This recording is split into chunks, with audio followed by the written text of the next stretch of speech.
Renovo meu bom dia a todos, que a paz do Mestre Jesus esteja com todos nós, nos auxiliando nessa manhã, para que possamos transmitir alguns ensinamentos da doutrina espírita. E quando a gente conhece a doutrina espírita e começamos a estudá-la através das diversas obras, nós compreendemos com mais clareza as movimentações que Deus faz em nosso favor, na expectativa de que nós alcancemos a felicidade. Como que eu ligo aqui? Está ligado? Já está ligado, então tá. Então, dentro desse projeto de Deus, que é atingirmos a perfeição, eu destaquei 8 presentes que Ele nos oferece e que muitas vezes nós passamos pela vida e não nos damos conta de todos esses tesouros. Nunca é demais relembrarmos os princípios desses tesouros que conduzem nossas almas às experiências extraordinárias, promovendo nossa evolução. Então, o primeiro presente que Deus nos oferece é a imortalidade.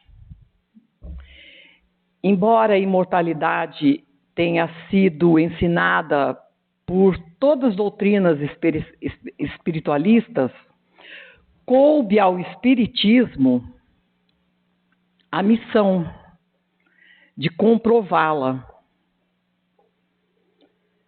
E foi através dos estudos e da experimentação que Kardec fez. Quem assistiu ao filme Kardec teve a oportunidade de ver o método que ele empregou para fazer a codificação da doutrina. Ele fazia as perguntas e distribuía a vários médiuns de vários locais de todo o mundo. E através das respostas que ele recebia, ele fazia as comparações, e aquelas respostas semelhantes entre si as que ele editava. Então, é uma doutrina feita e comprovada cientificamente todos os seus fenômenos.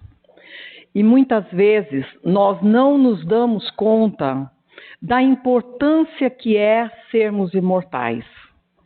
Porque ser imortal significa que tudo na vida passa. E que quando a doutrina espírita vem e nos prova e nos comprova através dos fatos, isso muda completamente o nosso modo de ver a vida.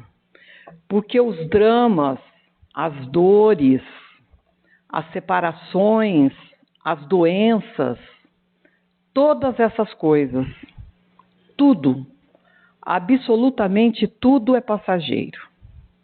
O que pode ser mais consolador de que você saber que seu filho amado, por alguma circunstância, partiu para o plano espiritual antes de você, mas que, no entanto, ele lá lhe aguarda.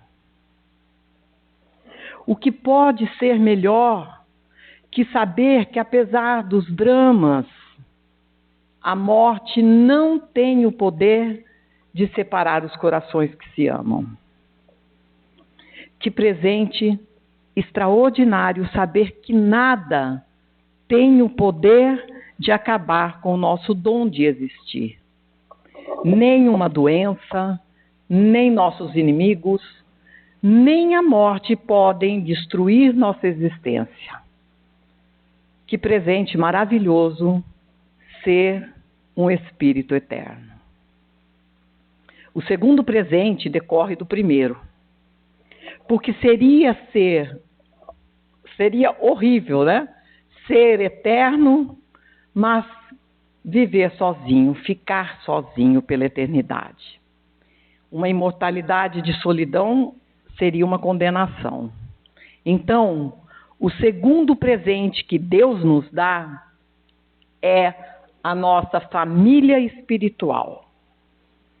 Nossa família espiritual, ela é formada por espíritos que se afinam a nós, em ideias e sentimentos. Esse parentesco é duradouro e nós temos o prazer em estar na companhia deles. Nessa parentela, nós temos valores e sentimentos em comum. Não é que Deus fez os espíritos em cachos, né? Esse cacho é dos Ferreira, esse é do Silva. Deus criou os espíritos individualmente. E nós, por afinidades, fomos nos agrupando e formando a nossa família espiritual. Então, quando a morte vem e nos leva para o mundo dos espíritos, nós temos a chance de reencontrar aqueles que nos aguardam e que fazem parte dessa nossa grande família espiritual. No dizer da doutrina espírita, a nossa família espiritual é como se fosse um iceberg de cabeça para baixo. A maior parte do iceberg, né, está no fundo. A nossa família espiritual, então, é um iceberg de cabeça para baixo. A maior parte está do lado de cima. Os que encarnaram, é só a pontinha deles, foi só um pouquinho.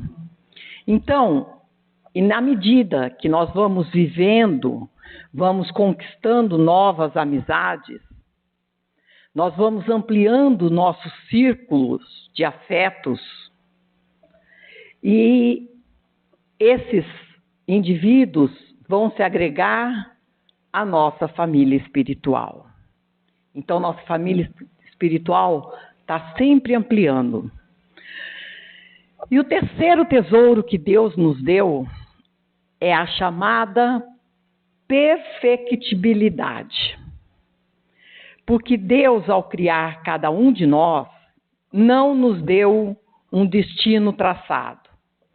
Tipo, você vai ser isso, tal coisa, você vai ser aquilo. Não. No dizer da doutrina espírita, Deus criou todos nós, simples e ignorantes.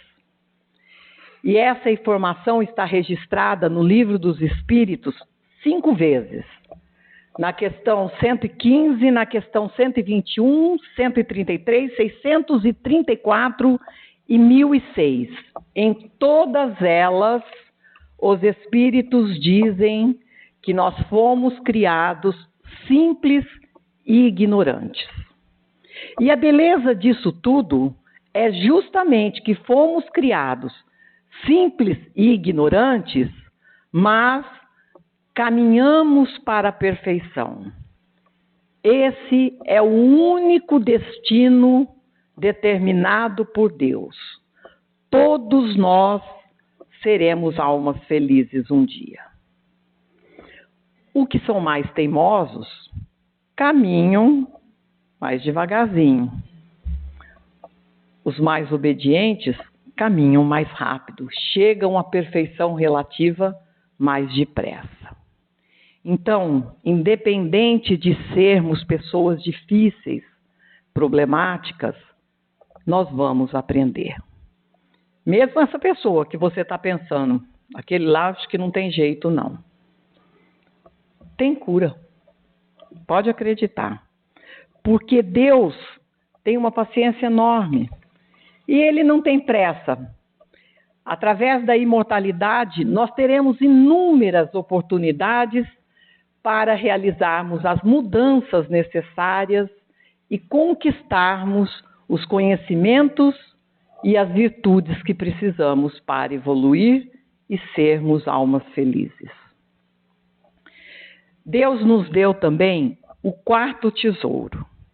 Porque não adiantava muita coisa ele nos dar a imortalidade, nos oferecer uma família espiritual para que tivéssemos cumplicidade e companhia, nos desse também oportunidades para alcançarmos a perfeição e sermos felizes, se ele não nos desse uma maneira de mantermos o contato com ele e com nossos amigos espirituais. Então, ele nos deu esse quinto presente, que é o dom da oração. Ou seja, essa possibilidade de nos conectarmos com o sagrado e buscar forças em nossos momentos de crise, esse é um grande recurso, um presente maravilhoso. E em todas as épocas da humanidade, a oração sempre esteve presente nas mais diversas religiões. Todas elas ensinam: se mergulharmos em nossa intimidade, em nosso eu, fazemos a conexão com o divino. Todas as religiões, em todas as épocas da humanidade, ensinam isso. Cada uma a seu modo.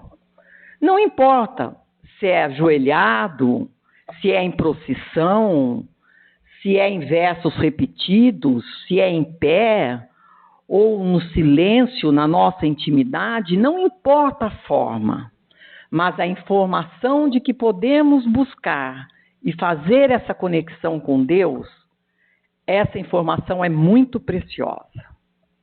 E nós, muitas vezes, não fazemos uso desse recurso. Não oramos para o nosso lar, para a proteção das nossas vidas, da nossa família, do nosso país, dos nossos governantes. Na maior parte das vezes, nós nos envolvemos no cotidiano de nossas vidas e esquecemos de orar.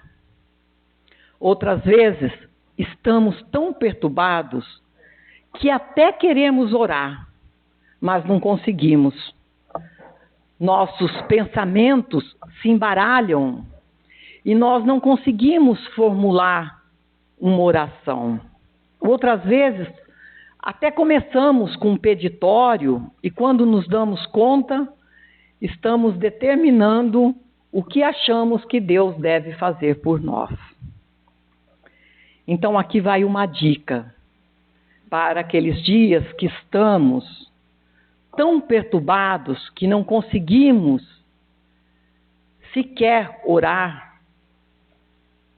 Cantam. Porque a música também promove essa conexão com a espiritualidade superior.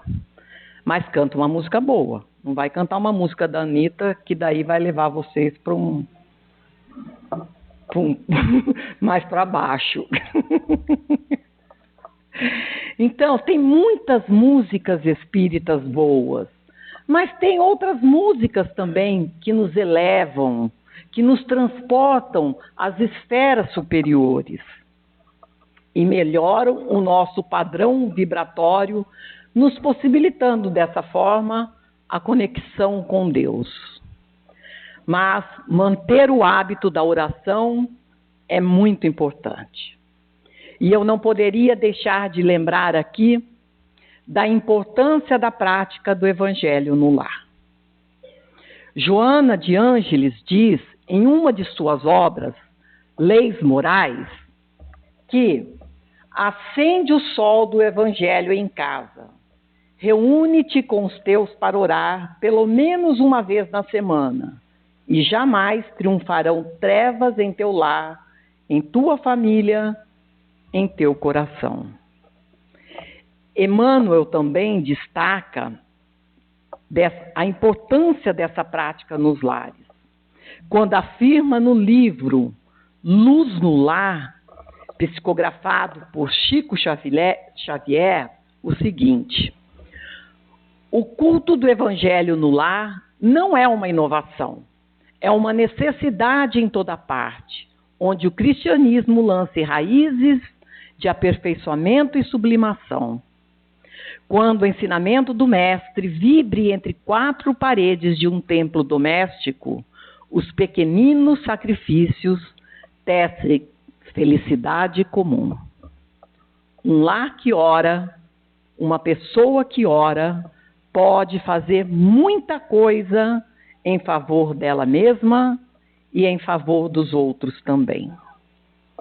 E o 5º presente de Deus para nós é a reencarnação. Porque o que adiantaria ter a imortalidade, ter uma família espiritual, ser perfectível e, através da oração, nos mantermos essa conexão com Deus, se nós não tivéssemos a reencarnação para alcançar tudo isso?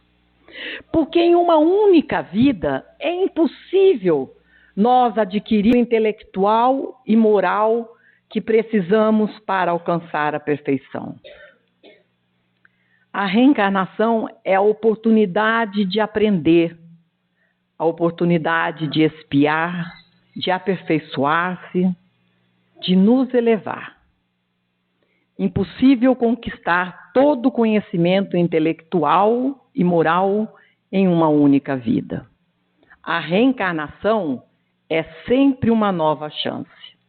É a oportunidade que essa imortalidade seja aproveitada, fazendo com que vivamos novas experiências, novas histórias.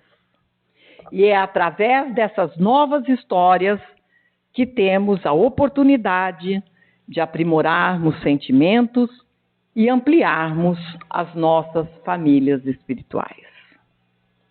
É nessas idas e vindas ao corpo físico que vamos melhorando nossa perfectibilidade e nos aproximando de Deus.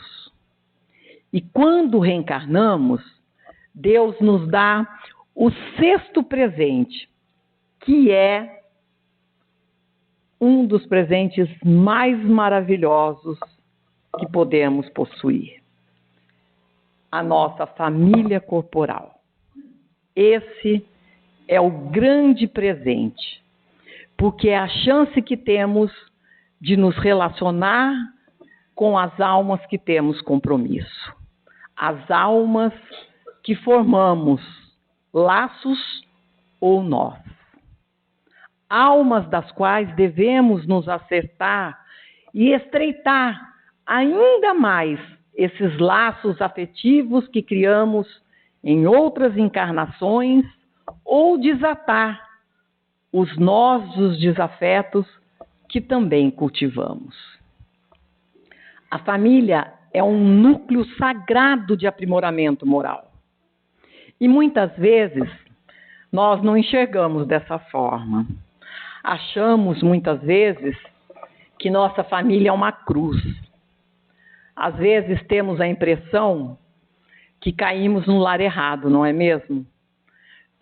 É como se Deus cochilasse e nós nascemos com os pais que não devíamos ter. Não é assim. Deus não erra.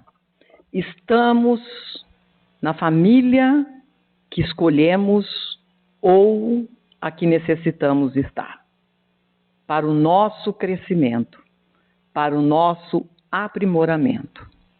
Então, a família é um desafio, sim, porque ela é constituída nem sempre só de espíritos simpáticos a nós, mas também de espíritos, e na sua maior parte, de espíritos antipáticos a nós, mas que estão ali, juntos de nós, para que aprimoremos esses sentimentos.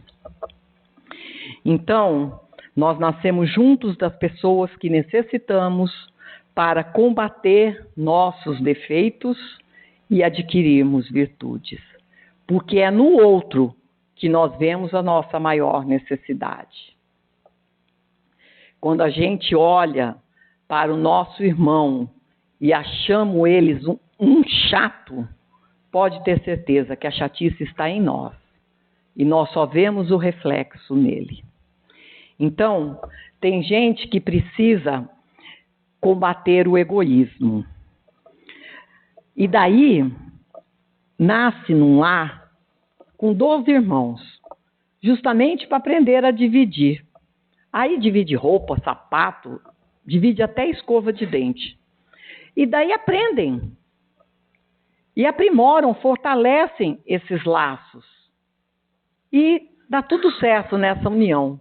Outras vezes, não dá tão certo assim, não sai tão bem quanto nos propomos quando fazemos nosso planejamento reencarnatório.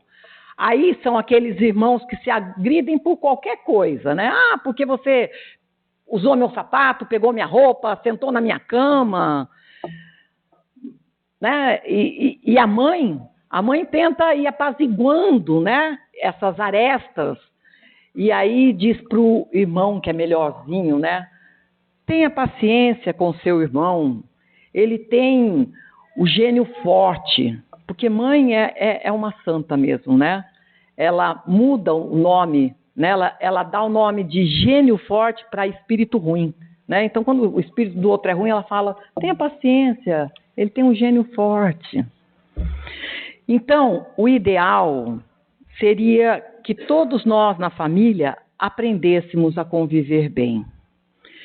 Mas isso não quer dizer que se por algum motivo um casal venha a se separar, não quer dizer que eles perderam a reencarnação, que terão que numa outra vida se casarem novamente para aprender a se dar bem. Não. Nós temos histórias para viver, ensinamentos a aprender e sublimar o nosso amor. Podemos nos separar algumas vezes, mas manter o respeito nesse relacionamento e esse relacionamento ser bastante satisfatório, cumprindo assim o propósito daquela união, independente do tempo que permaneceram juntos. Porque o que acrescentaria para essas almas viver uma vida inteira juntos, se atacando, brigando e não se amando? Nada. Porque o propósito de estarmos próximos uns dos outros é purificar os nossos sentimentos. Então, precisamos melhorar as nossas relações, seja com nossos pais, com nossos irmãos, e a oportunidade da convivência no núcleo familiar é um grande presente que Deus nos oferece. E quando nós reencarnamos e que Deus nos dá a nossa família, Ele nos dá também o 7º presente, que é precioso para nós: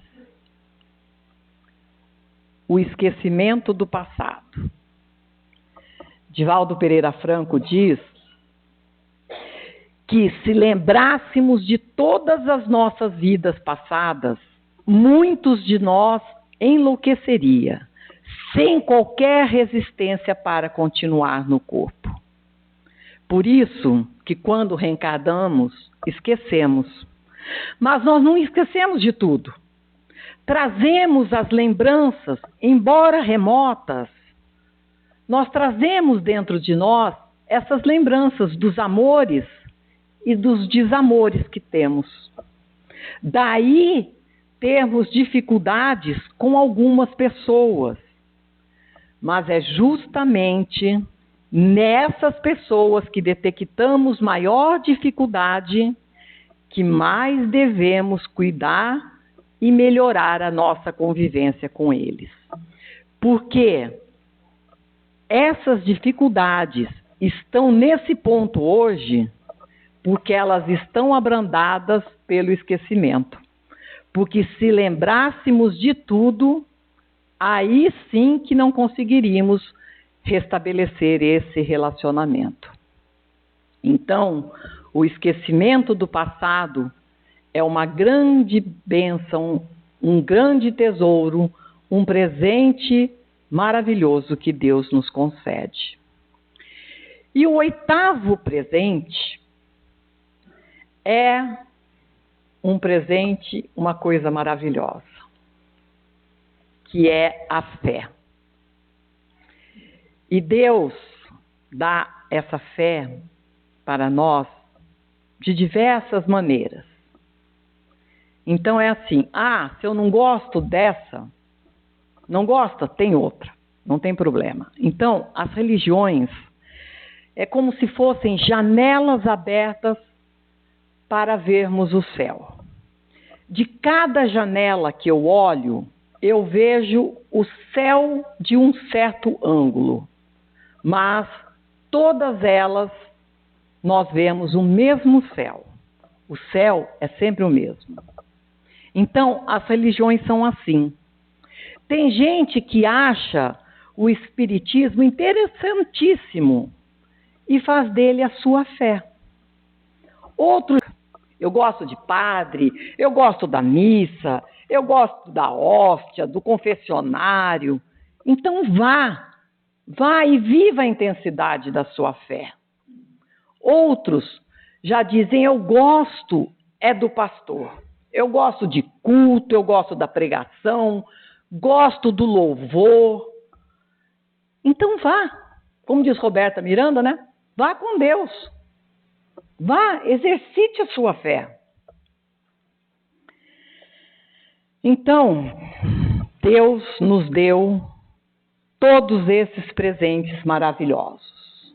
E nós, muitas vezes, ficamos de cabeça baixa, angustiado porque nossos filhos são difíceis, porque nossa situação econômica não se resolve, porque sofro com uma doença grave, vivo um processo de perturbação que não cessa, porque minha vida se tornou um rosário de tristezas e de dores.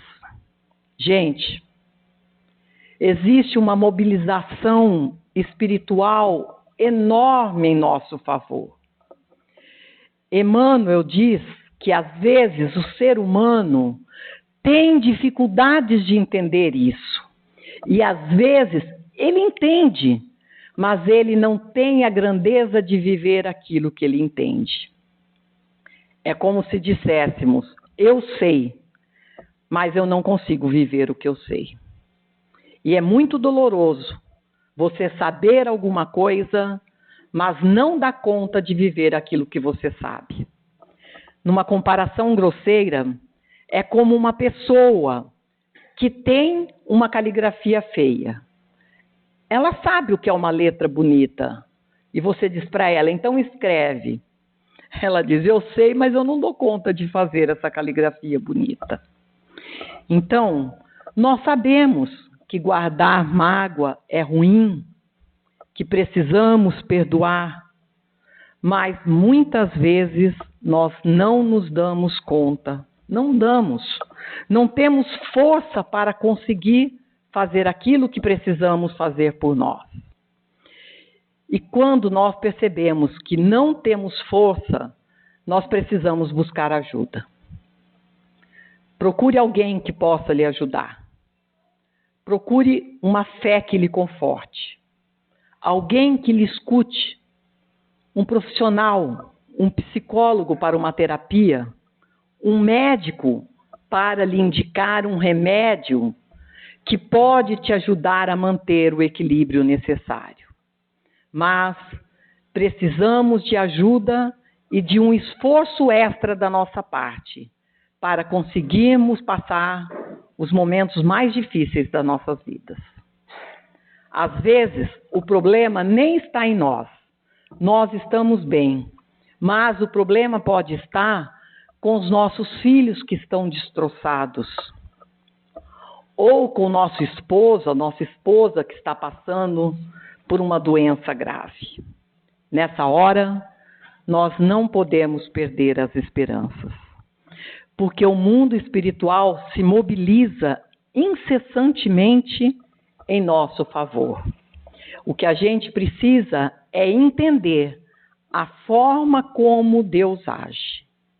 Porque a maneira com que os espíritos nos socorrem pode ser diferente daquela que a gente sonha. porque Deus tem uma maneira muito particular de nos ajudar. Os espíritos não estão preocupados com as nossas conquistas materiais. Eles estão preocupados em nos auxiliar no nosso progresso espiritual. Quando a dor é grande e o problema grave, temos a tendência de nos sentir sozinhos, e é quando estamos mais amparados. Porque a prova que a gente está passando pode ser uma prova muito difícil, mas também pode ser a prova da nossa vida, a prova pela qual nós reencarnamos. Todos nós temos que passar alguma prova bem significativa, e às vezes essa experiência é amarga. É amarga, mas é o momento, é a hora mais importante da nossa existência. E é o momento mais sublime e o momento que estamos mais sustentados por Deus. E para encerrar, eu gostaria de contar uma história, porque eu sempre gosto de contar uma história. Porque eu acho que a história ajuda a gente a fixar o ensinamento. E essa história que eu vou contar para vocês está no livro Contos... esqueci o nome do livro. Depois eu lembro e digo para vocês. Acho que é Contos e Versos. Foi ditado por diversos espíritos. Então contam os espíritos que havia uma floresta, e logicamente isso é uma história, né? É uma fantasia, é uma fábula, não é uma história real. Então nessa floresta estavam conversando as árvores entre si. Naquela época as árvores ainda falavam. Aí uma árvore disse assim: eu quero no futuro, eu penso muito grande para mim, eu quero no meu futuro me tornar um trono. Eu quero me tornar um trono do maior rei da terra. A outra disse assim: eu não, eu quero mais para mim. Eu não quero ser o trono, eu quero ser o meio que vai transportar os tesouros desse rei, desse maior rei da terra. A outra disse: eu já gostaria de ser a placa que fosse indicar aonde está o reino desse rei. E aí desceu um anjo dos céus e disse para elas que as preces delas havia sido ouvida e que seria atendida, que no momento propício os sonhos delas seriam realizados. E elas ficaram toda faceira, felizes, sabendo que suas orações, os seus desejos seriam atendidos. Até que, passado algum tempo, entrou na floresta alguns lenhadores. E daí, esses lenhadores escolheram justamente essas 3 árvores para levar. Vamos levar essas 3. E com as punhaladas do machado, foram cortando os troncos, amarrando e arrastando pela floresta aquelas 3 árvores. E aí elas diziam uma para as outras, né? Tenham fé, acreditem, tenham fé. O anjo disse que vocês iriam alcançar os seus sonhos, o seu objetivo. E elas foram. Mais tarde, souberam na floresta que uma delas havia sido vendida para um senhor muito pobre que cortou esse tronco e colocou num estábulo para oferecer comida aos animais. E a outra árvore teve a mesma sorte que a primeira. Ela foi vendida para um pescador que morava numa pequena praia, e ele então fez uma embarcação improvisada para sair ao mar para pescar. E a terceira não teve a sorte diferente. Ela foi vendida para uma delegacia e que foi jogada lá no quintal para que um dia desse o uso para alguma coisa que ela pudesse ser útil. E quando as árvores na floresta receberam essas notícias, elas ficaram muito tristes e perderam suas esperanças e a fé em Deus. E não desenvolveram o tanto que elas poderiam, justamente porque elas perderam a conexão com o Pai. Somente muitos anos depois, muito mais tarde, elas vieram a saber que aquela primeira árvore que havia sido vendida para um senhor muito pobre e que havia servido para dar alimentos aos animais, foi onde Maria cobriu com panos singelos e algumas palhas e ali deitou o menino Jesus. E esse foi o único trono que o maior rei da terra já sentou. A outra, que havia sido feita uma embarcação improvisada para a pescaria, foi usada por esse rei para levar o seu maior tesouro, que era o ensinamento do seu evangelho. E a outra, que tinha sido vendido para uma delegacia, foi a cruz que Jesus levou em seu Calvário. E ao fincarem a cruz no solo, para sustentar o corpo do Cristo, ela estava enfiada na terra, mas a sua ponta indicava onde era o verdadeiro reino desse Deus, verdadeiro reino desse rei, do maior que já esteve na terra. Então, o que nós precisamos é isso, é entender os meios que Deus usa para nos auxiliar e saber que nós nunca estamos sozinhos, que nós só precisamos ajustar as nossas bússolas para entender os ensinamentos que Deus propõe para todos nós, todos os dias em nossas vidas. Eu agradeço a atenção de todos, que tenhamos todos um excelente domingo. Obrigada.